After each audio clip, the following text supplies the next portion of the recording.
What is going on, Multiversers? Welcome back to the channel. Welcome to another Multiversus video. So something caught my attention yesterday, and it was a tweet from Summer Game Fest.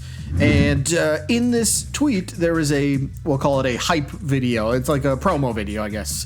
38 seconds long, and in the video, they show off several different types of games. Sonic, there was Ghostbusters, Multiversus was in there, and amongst a few others. But I started thinking, why did they show Multiverses? And what they showed from Multiverses, it wasn't new information from this trailer, this little screenshot on screen. There wasn't anything new, but why are they showing Multiverses in this? Well, the only logical conclusion I could come up with is next week, Thursday, June 9th, during Summer Game Fest, are we getting Multiverses news? Are we getting new Multiverses? Why else are you going to show this? You're not going to promote something. You're not going to put something in your promo trailer and then have nothing to do with it at the event, right? That makes absolutely no sense. So Summer Game Fest is, like I said, happening next week. And here's a quick little glimpse of like their schedule, right? And again, June 9th, 1 week from today. It starts at 2 p.m. Eastern, 11 a.m. Pacific time. So Summer Game Fest, a live cross-industry showcase of announcements and games hosted by Jeff Keighley. Jeff Keighley's also the dude that does the Game Awards in December every year. So it should be, I think it'll be a fun show. You know he's going to have some really cool announcements. So with WB Games, I know WB Games and Player First Games, I know they're separate, but you know, WB still. But WB Games is going to be at Summer Game Fest, I believe. So with that in mind, does that kind of lead us to believe that there's going to be some Multiverses news next week? Next Thursday, 1 week from now? I honestly think we will, because remember, we just covered this a couple days ago on the news roundup, where somebody asked Tony Huynh, the game director, if there's going to be any sort of updates leading to the open beta. And we all know the open beta starts in July. Well, guess what? We're in Jaloon. We're in Jaloon? Is that a month? That's a new month? Jaloon? Oh, we'll never get to July then. Oh boy. But it's June right now, and we need to get to July. And Tony did respond. He did say, yes, there will be updates about Multiverses leading up to the open beta. So what better time than Summer Games Fest? They have already shown it in their little reveal trailer, right? Their little hype promo thing that they did. So this could be pretty fun. This could be something to keep an eye on. I've always been a big fan of E3. It's just something to look forward to for me because I love games. Sure, maybe some years aren't the greatest, but it's something that I always look forward to, and I will definitely be tuning into this just to see what goes on. So it's something to at least keep in the back of your minds for now. Just, hey, Multiverses news could actually possibly show up at the Summer Game Fest again next week, 1 week from today. Just keep that in the back of your minds. But let's switch pace here. Let's change topics just a little bit. So the other day, I believe May 30th. Yeah, a few days ago, there was an article, an interview that was published from Game Informer, and they sat down with none other than Tony Huynh. And Tony Huynh he answered many questions, honestly, and it's a really good read. I will leave the link to that in the description if you want to go check it out for yourself. But I have like two snippets from it that I personally got some interest from, and I was like, wait, this could be kind of fun. So first thing that he talks about, well, not the first thing, but the thing we'll talk about that Tony said actually has to do with the Iron Giant and characters and how important they are to the roster. So check this out, right? Tony says, every roster spot is really important because of dev resources required and IP approvals. There's a lot of things you have to go through in order to make a character and put it out there.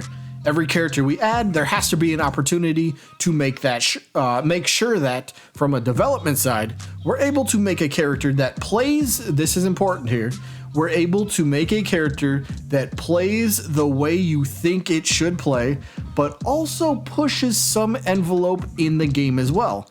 So Iron Giant is going to be our first Colossus-sized character. It's going to be awesome. I think a piece of this is that we want to make sure that we are on the dev side of things, that the devs can be creative as well, but also be able to see opportunities for characters like that. So what he's saying, like, they need to stay true. They want to stay true to the character. If a character is bigger, like Iron Giant, they don't rule it out just because he's gonna be a quote-unquote Colossus-sized character, right? They're not gonna rule him out for that. So again, the argument, we'll take Godzilla again. Godzilla is too big. No, if they can shrink him down enough to where he's still the biggest character and he still feels like himself, like he said in this little snippet here, they should play the way we think they should play. So depending on how Iron Giant kind of plays, maybe that could set the precedence for future larger, taller characters. So it could be real fun.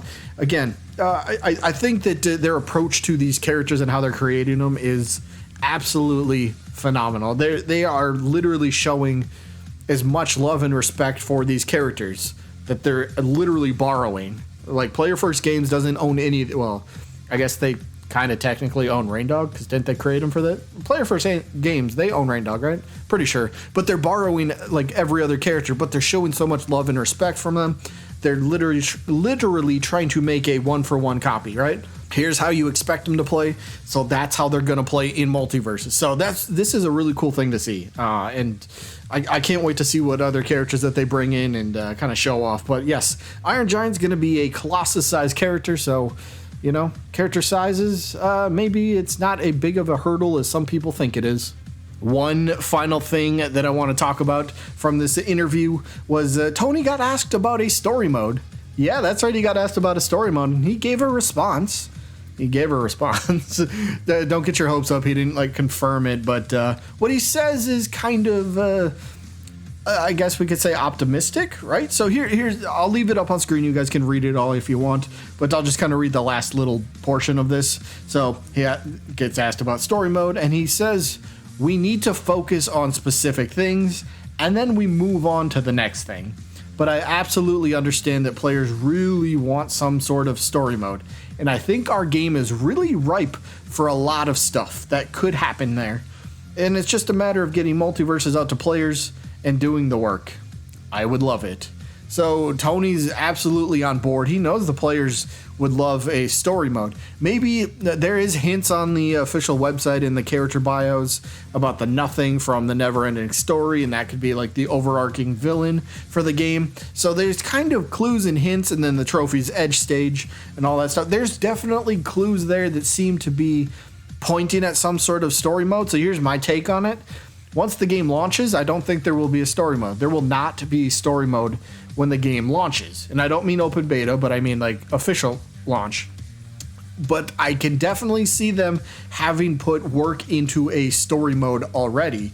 And that could be one of their big content updates that they save for, a little after the game's release. That way it continues this sort of, momentum that the game. So it's not just like, hey, Multiverse is released, here's the battle pass, and then everyone goes, okay, and now forget about it. No, they're gonna drop, hey, surprise, story mode. So that's kind of how I think this will end up going, but maybe I'm wrong. Maybe they will have a surprise reveal and go, story mode was here the whole time. So we'll see what happens, but it's good stuff from Tony answering some pretty good questions here.